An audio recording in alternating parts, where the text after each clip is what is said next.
Apakah dengan hasil ini, Coach Sintayong masih layak dipertahankan, masih layak diberi kesempatan? Menurut saya pribadi, iya. Karena apa? Memecat Coach Sintayong pun bukanlah solusi.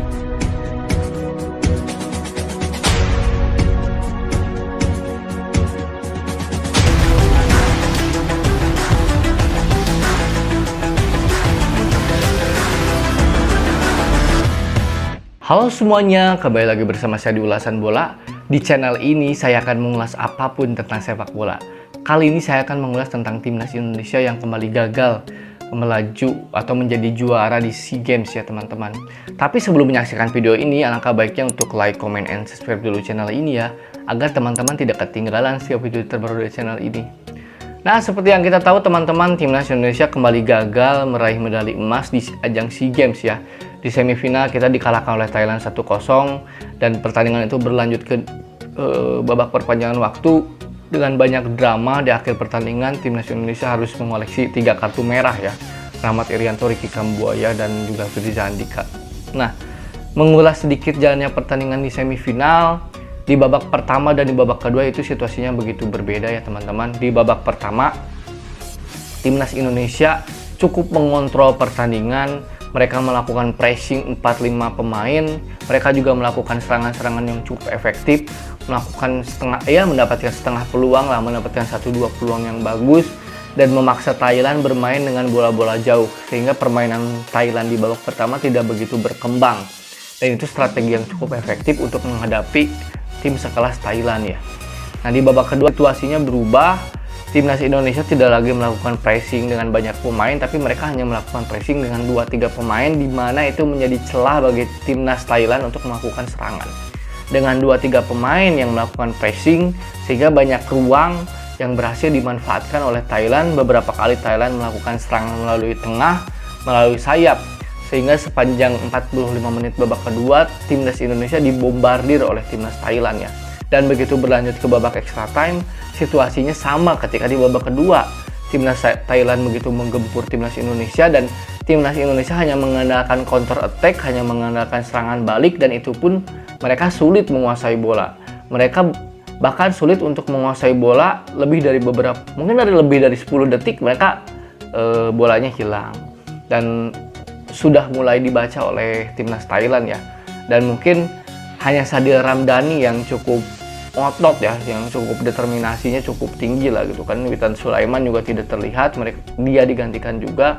Egy, dan kabar buruknya Egy juga harus cedera. Dia sudah bermain maksimal terutama di babak pertama, dan lagi-lagi gawang Indonesia harus jebol di menit 94 akibat kesalahan fatal dari Alverda Dewangga. Tapi itu juga kita tidak bisa menyalahkan sepenuhnya ke Dewangga, karena apa, memang para pemain Thailand begitu menggempur. Lini pertahanan kita seperti panik ya menghadapi serangan-serangan Thailand. Jadi jebol, skor 1-0 bertahan sampai akhir pertandingan, dan Indonesia kembali puasa gelar. Sejak terakhir kali mereka juara atau meraih emas di tahun 1991 di Manila, Indonesia kerap kali gagal ya, baik di semifinal ataupun di final ya. Jadi puasa gelar yang sudah kita rasakan 31 tahun lamanya harus terus berjalan ya teman-teman. Jadi menurut saya ini tidak perlu disesali, tapi harus jadi bahan pembelajaran. Karena apa, di depan masih ada event kualifikasi Piala Asia ya teman-teman.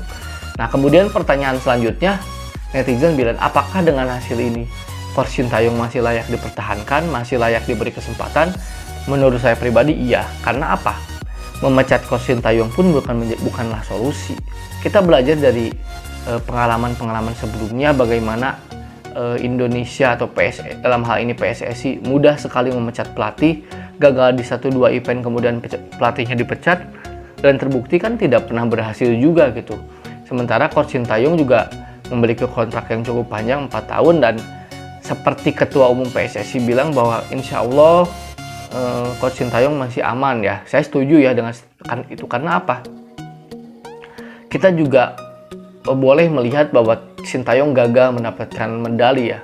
Sintayong hanya menjadi runner up di Piala AFF, dan di SEA Games ini hanya melaju sampai semifinal, tapi secara permainan kan berprogres. Di Piala AFF kemarin kita melihat bagaimana Timnas Indonesia bermain dengan sepak bola modern, membangun serangan dari belakang, melakukan variasi serangan yang cukup bagus ya teman-teman.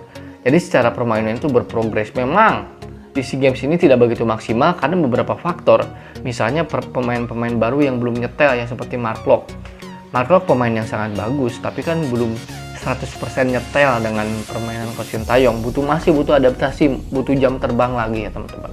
Yang kedua, pemain yang diharapkan oleh Coach Sintayong yang sesuai dengan skema permainan Sintayong juga kan tidak 100% bermain, seperti pertama Arhan misalnya. Absennya Arhan sangat jelas terlihat sekali ya. Bagaimana salah satu kekuatan Timnas Indonesia di Piala AFF kemarin adalah sektor wing. Arhan dan Asnawi membantu penyerangan dan itu sangat efektif. Nah, di SEA Games ini tidak terlihat sekali karena Dewangga yang selalu diposisikan di kiri itu lebih cenderung bertahan. Kemudian di posisi kanan yang kerap kali berganti Rio Fahmi misalnya. Kemudian bahkan terakhir kali Rahmat Irianto dipasang di bek kanan. Itu kan tipikalnya beda. Asnawi secara dribbling, skill individunya cukup bagus lah. Sementara Asnawi juga kan dia belum pulih 100%, dia juga tidak selalu bermain. Jadi ini cukup menjadi masalah ya teman-teman.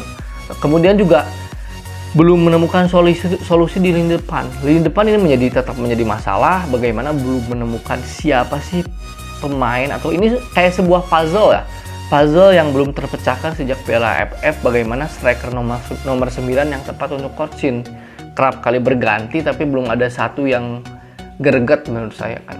Kemudian juga bagaimana PSSI, federasi dalam hal ini PSSI, mengatur jadwal TC tim nasional agar tidak bentrok dengan klub-klub lainnya baik di dalam maupun luar negeri. Memang tidak mudah ya, tapi ini harus dilakukan, harus diikhtiarkan, harus diusahakan bagaimana agar mendapatkan solusi terbaik supaya para pemain yang diinginkan oleh Coach Sintayong, pemain-pemain yang sesuai dengan skema Coach Sintayong itu bisa memperkuat timnas Indonesia, seperti Elkan Bagot misalnya, yang bahkan tidak datang ke TC ya, seperti Sadil Ramdhani. Mungkin ini kan kedepannya akan menjadi masalah juga. Pratama Arhan, Asnawi Mangku Alam dan lain-lain. Ini juga PR buat PSSI agar kedepannya timnas Indonesia dihuni oleh pemain-pemain yang sudah sesuai dengan skema pelatih. Ya kita harus move on lah, tidak apa-apalah kita gagal di sini, masih ada event berikutnya dan kita support terus Coach Sintayong dan para pemain timnas ya. Mungkin sekian dulu ulasan bola kali ini dan salam olahraga.